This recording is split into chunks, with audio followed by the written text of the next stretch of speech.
Kada ku manta, ku danna subscribe domin kasancewa tare da Masoya, fagen masoya.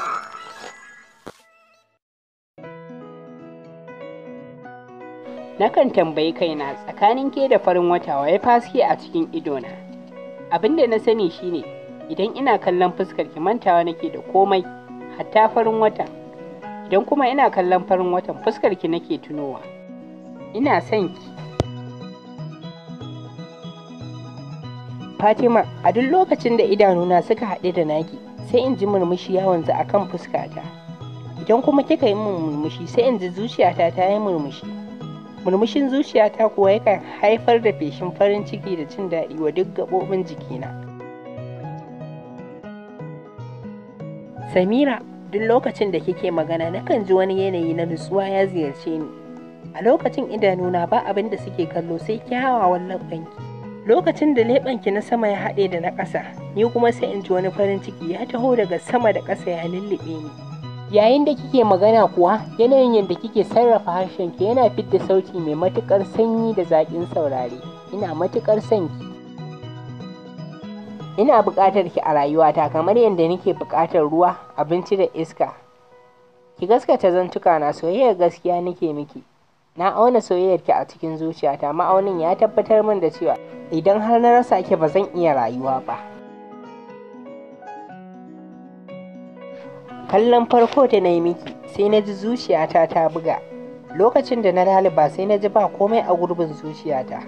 Ashe tuni ta yi hijira zuwa gare ki. Wannan ya sa na dage don ganin soyayyata ta karɓa a zuciyarki. Kamar yadda zuciyata ta zama taki a kallon farko da na yi miki, ina so ki mallaka min ta zama tawa. Ta ya zan rayu ba tare da ke ba? A duk lokacin da ba ma tare nakan ji kamar an sharce rabin jikina, domin ke ce mahaɗin rayuwata. Ina so ki zamto inuwata wacce za ta kasance da ni dare da rana, ni kuma zan cika rayuwarki da farin ciki.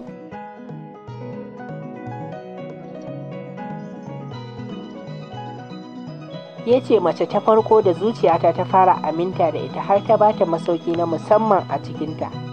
Wannan ya nuna cewa daman zuciya ta daɗe tana jiran isowarki. Ke ce wacce nake so a zahiri da baɗini. Soyayyarki ta zama garkuwar jiki. A duk lokacin da kika rusa ta, kin rusa garkuwar jikina.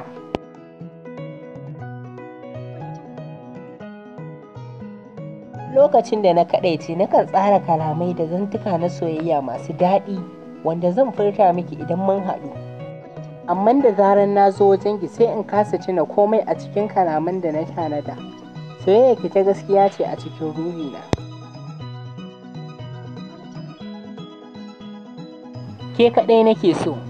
Bakina bai taɓa furta kalmar so ga wata ba sai ki.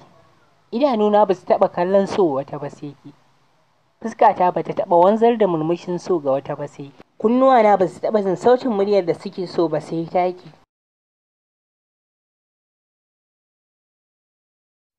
Ina son kasancewa da ke a kodayaushe.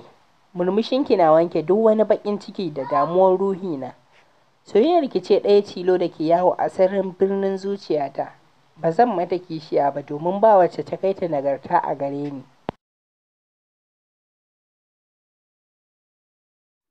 Ku yi subscribe ɗin Mamaki TV domin samun zafafan kalamai na soyayya da sauran shirye-shiryenmu masu ƙayatarwa. Tukwicinku a gare mu shine tura wannan bidiyo zuwa gururrukanku na WhatsApp da kuma Facebook. Mun gode.